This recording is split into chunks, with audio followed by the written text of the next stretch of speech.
Start. नमस्कार विद्यार्थियों, आज हम हिंदी अनिवार्य का पहला पाठ पढ़ेंगे।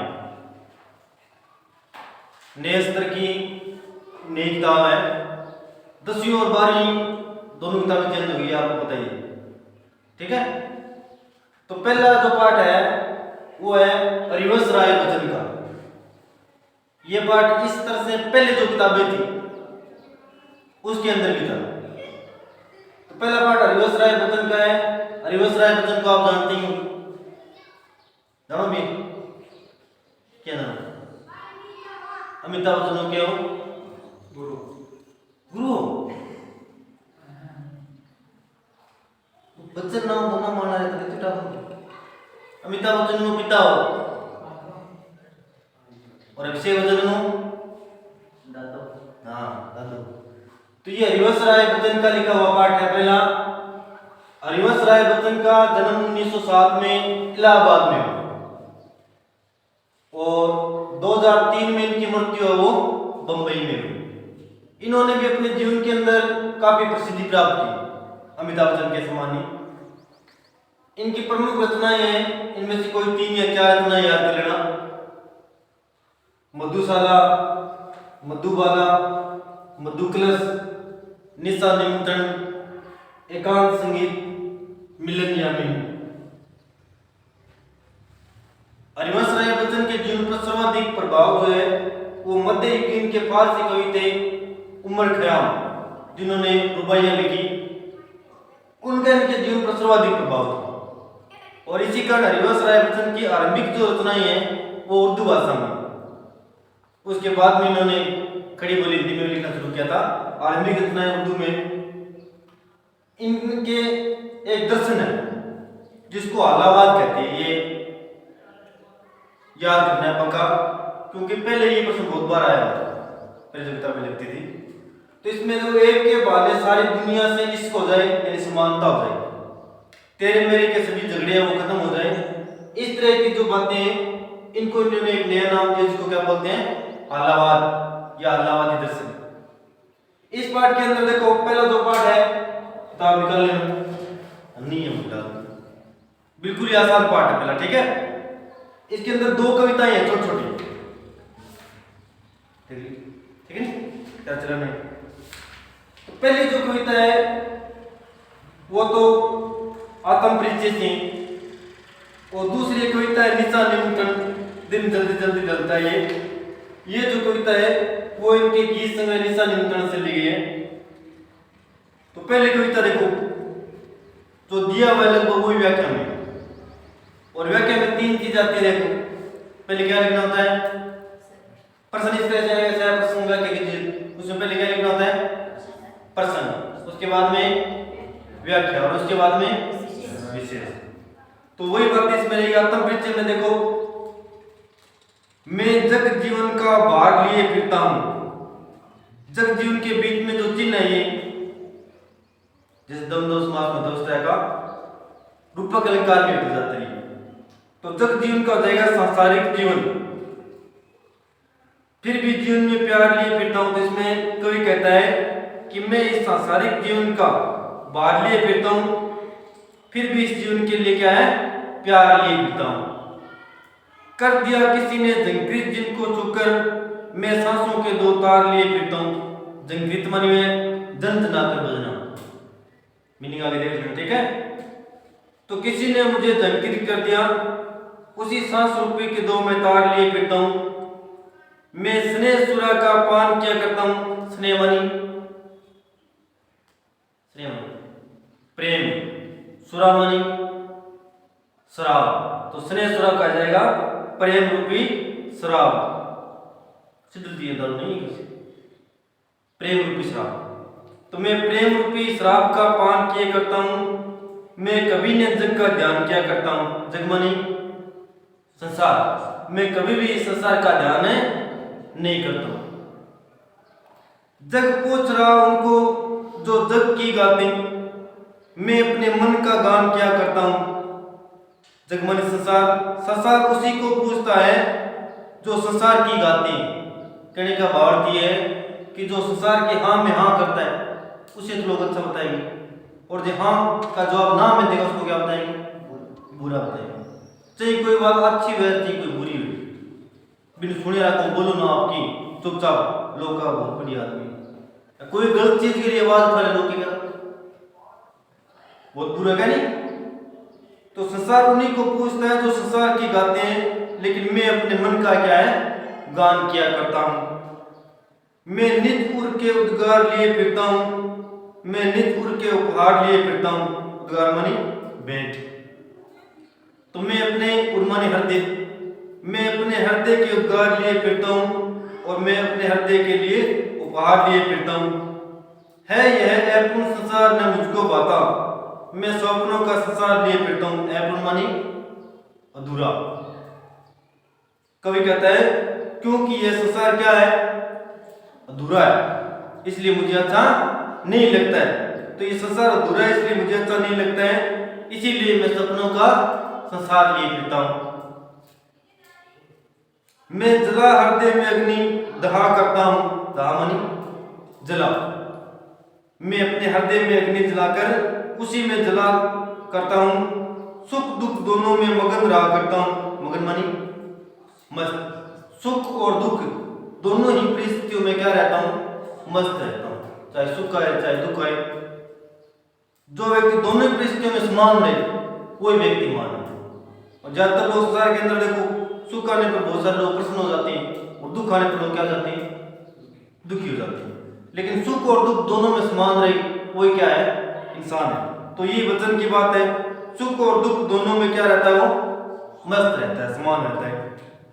जग भव सागर तरने को नाव बनाई, मैं भव मौजों पर मस्त बहा करता हूं। भव सागर माने संसार रूपी सागर। तो संसार, इस संसार रूपी सागर को तैरने के लिए अगर नाव बनाए तो मैं उसके अंदर क्या है, मस्त बहा करता हूं। मैं यौवन का उन्माद लिए फिरता हूं। यौवन मानी जवानी, उन्माद मानी मस्त। देखो आगे मीनिंग है, ये याद रखना, ठीक है नहीं, अगला बस लास्ट में मीनिंग है ये देख लेना। तो मैं अपनी जवानी की मस्ती लिए फिरता हूं, उन्मादों में अवसाद लिए फिरता हूं। उन्माद प्रसन्नता में भी, अवसाद मानी पीड़ा। मैं प्रसन्नता में भी पीड़ा लिए फिरता हूं। जो मुझको बाहर हंसा रुलाते भीतर, जो मुझे बाहर से हंसाती है और भीतरी भीतर क्या है, रुलाती रहती है। और व्यक्ति हमेशा दूसरों को दिखाई दे रोता हुआ, वही रोना होता है, या कभी अंदर अंदर भी रोया जा सकता है वैसे। तो वही बात कही में, जो मुझे बाहर से हंसाती रहती है लेकिन अंदर ही अंदर क्या है, रुलाती रहती है। मैं हाय किसी की याद लिए फिरता हूं। किसी समुदाय उनकी पत्नी के लिए आए, क्योंकि उनकी पत्नी की मृत्यु बचन से पहले हो गई थी। तो मैं हाय किसी की याद लिए फिरता हूं।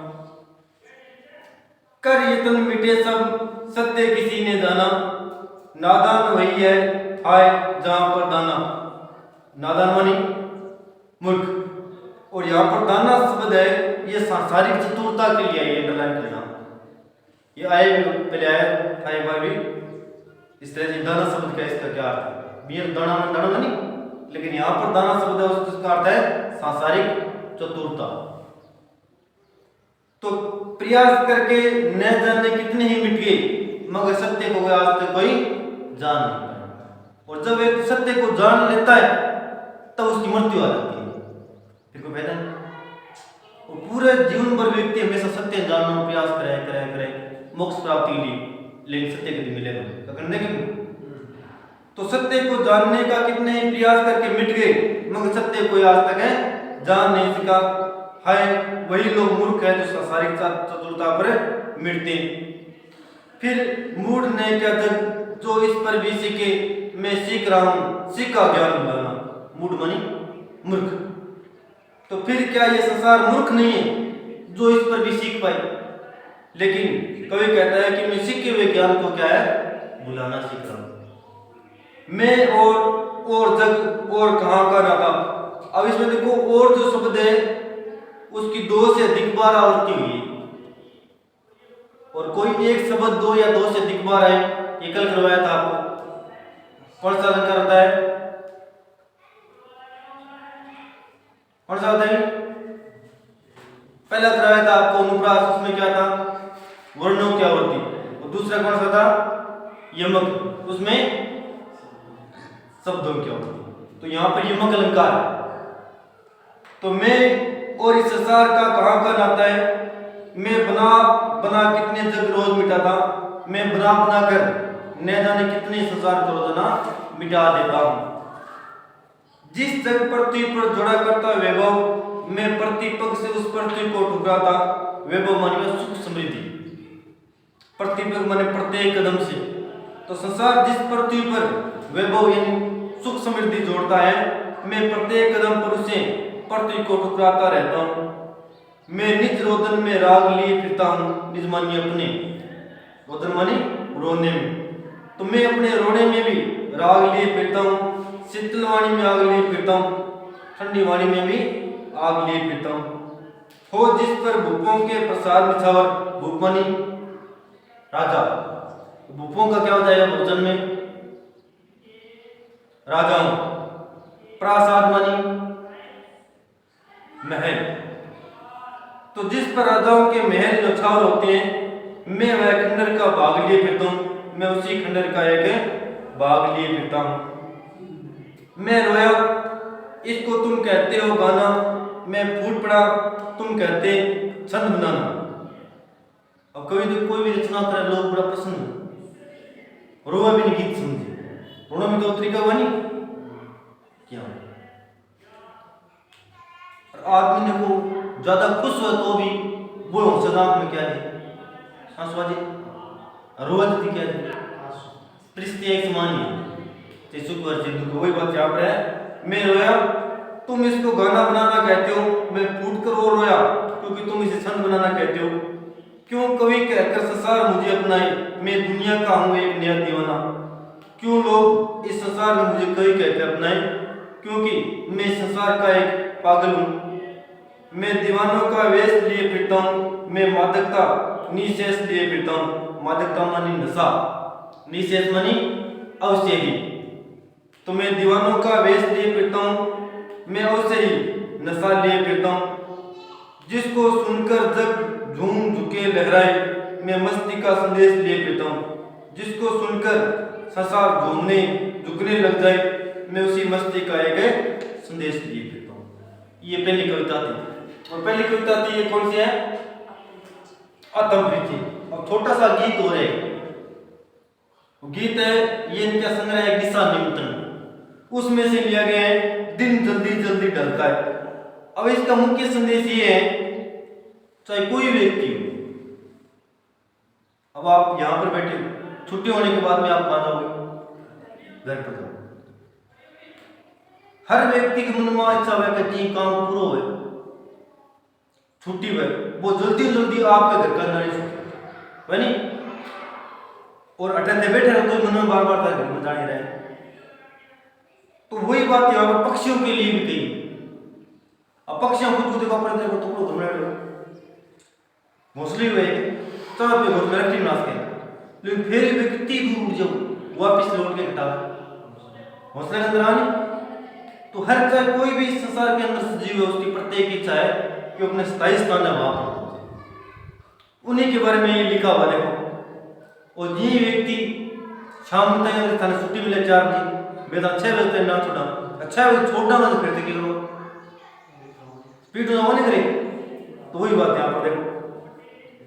तो दूसरी ये संग्रह निशा निमंत्रण से, हो जाए ने पथ में रात कहीं, मंजिल भी तो है दूर नहीं। पथ मानी रास्ते, तो रास्ते में ही कहीं रात न हो जाए, क्योंकि लक्ष्य दूर नहीं है। यह सोच थका दिन का पंथी भी जल्दी जल्दी चलता है। पंथ मानी रास्ता, पंथी मानी राहगीर, उस पर चलने वाला। तो ये सोचकर थका हुआ दिन का राहगीर भी उस पर जल्दी जल्दी चलने लगता है। किस पर? रास्ते पर, क्योंकि दिन जल्दी जल्दी ढलता है। बच्चे प्रत्याशा में होंगे, नीड़ों से झांक रहे होंगे। नीड़ मानी घोंसला, झांकना मीन से देखना। तो बच्चे प्रत्याशा में होंगे और अपने घोंसलों से देख रहे होंगे। किसको? अपनी मां को। यह ध्यान पुरों में चिड़ियों के बढ़ता कितनी चंचलता है, यह ध्यान चिड़ियों के पंखों में कितनी उत्तेजना भर देता है, क्योंकि दिन जल्दी जल्दी जलता है। मुझसे मिलने को कौन विकल, मैं हूं किसके हित चंचल, विकल मानी व्याकुल, चंचल मानी उत्तेजित। तो मुझसे मिलने के लिए कौन व्याकुल है, आगे प्रश्नवाचक चिन्ह। और कोई कहता है कि मुझसे मिलने के लिए कोई व्याकुल नहीं, क्यों नहीं? या तुम पहले बताओ, कोई मिलने के लिए व्याकुल क्यों नहीं है? क्योंकि उनकी पत्नी थी, उसकी पहले क्या हो चुकी है, मृत्यु। अब थारे घर कोई ना हो इतना डिगना, फिर जल्दी में कर जाए, फिर जल्दी में, अरे कोई था ना टिकना नहीं हुआ, जब दिन आप मारना होता है। अरे घरे कोई नहीं, कोई वह दिन जा रहा है, तो कोई के घर में कोई नहीं देख। तो मुझसे मिलने के लिए कौन व्याकुल, तो मैं किसके लिए उत्तेजित हूं? यह प्रश्न स्थिर करता पद को भरता उर में वीरता है, पद मानी पैरों को, उर मानी हृदय में वीरता में व्याकुलता। यह प्रश्न पैरों को कमजोर कर देता है और अपने हृदय में व्याकुलता भर देता है, क्योंकि दिन जल्दी जल्दी चलता है। ये दूसरी छोटी सी कविता थी, ठीक है। कल इसके प्रश्न कर लेना और साथ में लिख भी लेना, ठीक है। प्रश्न कर लेना, इसमें देखो 2 नंबर, 3 नंबर, 5 नंबर, 2 3 5, ठीक है।